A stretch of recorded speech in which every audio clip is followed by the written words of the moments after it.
Dune is remarkable. Epic, engaging, beautiful, and terrifying. Am I talking about the first movie or the second? Yes. They are both on another level. This book series that was once considered to be impossible to adapt to the big screen has been given the best treatment I have seen in a very long time. Truly Lord of the Rings level in terms of the love, passion, and skill involved in the production. Obviously this series is not yet done, and one if not more movies will hopefully be done by Denis Villeneuve, and yeah, they do continue to get weirder and weirder. But if you don't trust Villeneuve at this point after handling another franchise so masterfully in Blade Runner 2049, creating his own one-off masterpiece in Arrival, and now these two?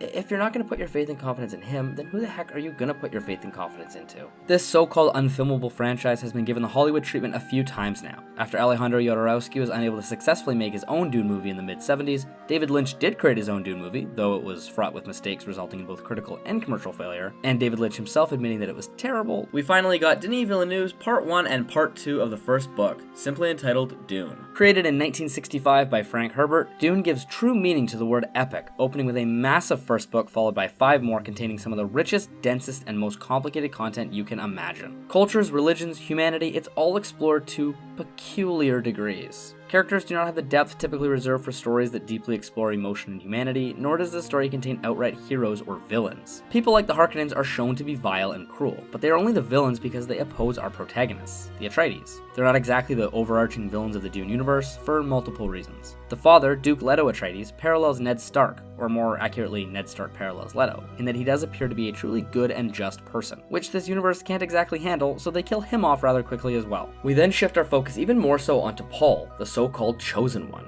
He is fueled by revenge for a time, before ascending beyond such pettiness, and it's at this point in the story that the unfilmableness begins to rear its beautiful head. It's not that this franchise was seen as only possible in book format, rather that many elements of this story simply don't seem to lend itself well to a feature-length film. Characters undergo significant development inside their own head. Paul learns and makes decisions during his prescient visions, perspectives flip, backstory is shown often, and the narrative takes a massive hit when you're unable to simply write down what is happening. How do you show a sprawling and massively impactful internal monologue on screen and make it good?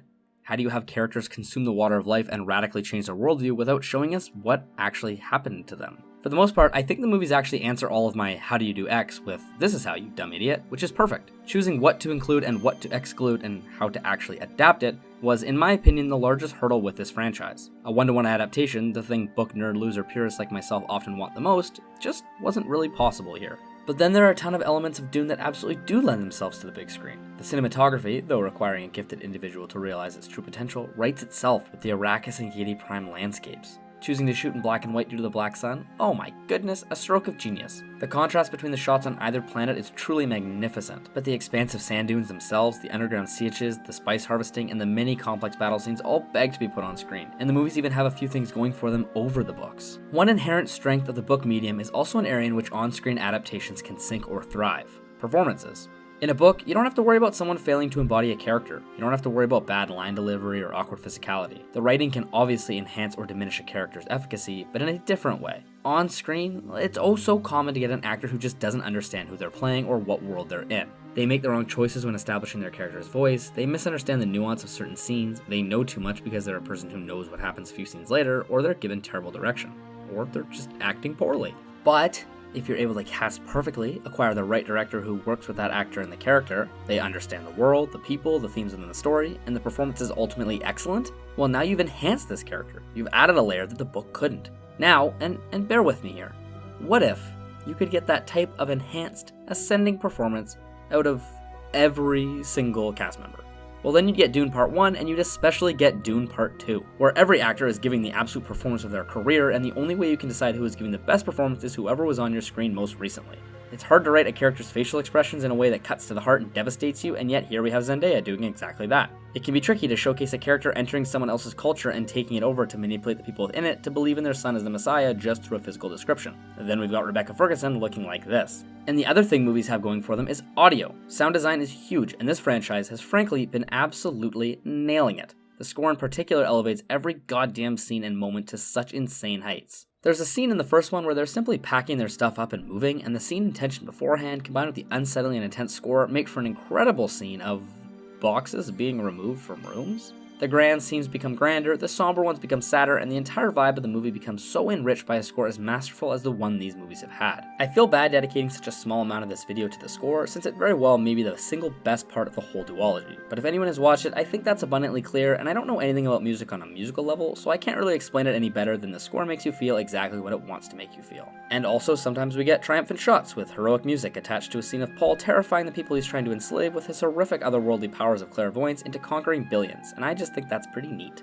Paul himself is often a central focus when people discuss how hard this franchise is to adapt. Though some franchises have handled arcs like this pretty well, giving us a main character who goes from a young, clever, and just man to becoming Space Hitler can be a very hard thing to throw into live action, especially when Paul has so much time spent on his radical and prophetic self-thinking. Watching as he learns of the Messiah and contorts himself into becoming it, learning of the exact future and knowing precisely what to do and say in every moment to flip an entire planet into becoming his puppets, even the ones who said, "Hey bitch, I'm not gonna be your fucking puppet."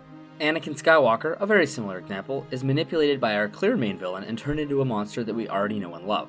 Paul is the main villain. He's the manipulator and the monster we know and love, all wrapped into one. This is sort of exemplified really well by Paul being thrust down this path by the Harkonnens butchering his family, only to learn he himself is in fact a Harkonnen. He is almost being manipulated by himself, by the powers he accrues which he willingly takes on. He runs or hides from no power thrown at him, all while Jon Snowing it and saying he doesn't want it, whether to convince those around him or to convince himself. Part 2 does spend some time with the nuance of all this and does allow us to view Paul as potentially someone being overcome and influenced by the water of life, since he spends considerable time acting as a young man who does seem to want the best for humanity. But it's subtle, and really, water of life aside, we can easily see his actions and worldview leading to exactly what he eventually becomes. A man can only be given so many names before deciding Emperor suits him just as well as Desert Mouse. But alas, Paul is easily one of the best aspects of these movies. He is one of many things this franchise has been handling with borderline perfection, and who would have thought? Taking your time, honoring the source material, hiring incredibly well, shocking and brief scenes of a famous celebrity who better be in House of the Dragon one day. You know, all the normal stuff that goes into making a great adaptation. Knowing what to include, what to exclude, and what to change is probably the largest hurdle in any adaptation, and I think Dune pushes that concept to its limit, and yet it's done so freaking well here. Characters have more depth, pacing is improved by shortening or lengthening key scenes, tones and emotions can be betrayed quickly and subtly with a simple glance or a clever piece of camera work.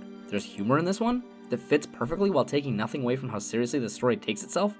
Amazing! Stilgar's infatuation with Paul being the last son Al Gaib is funny at first and then grows more and more menacing as the film evolves, as Paul takes advantage of and manipulates his prophecy he so fits. There's some brief war trenches style humor with the Fremen as Paul adjusts and eventually excels as their newest member as well. Chani is witty and enticing, and watching her fall for Paul is mesmerizing. She has a line towards the end where she says Paul will never have to worry about losing her, as long as he remains who he is. And only a few scenes later, we see him begin to radically and outwardly change, and we see the conflict inside Chani loom, mount, and then explode. Crescendoing stunningly with a shot of Paul, Irulan, and Chani standing amidst the sea of Paul's acolytes.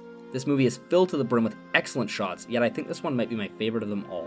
I've barely even touched on the Harkonnens yet. Austin Butler as Fade Wraitha is remarkable, and Dave Bautista and Stellan Skarsgård build upon their excellence in part 1. With barely any screen time, Fade Wraitha establishes himself as such a chaotic opposition to Paul and the entire universe really, before being killed by Paul himself in single combat. In that same goddamn scene as the Chani Irulan Paul shot. My goodness, this is how you do a final act with as much ambition as any final act in history.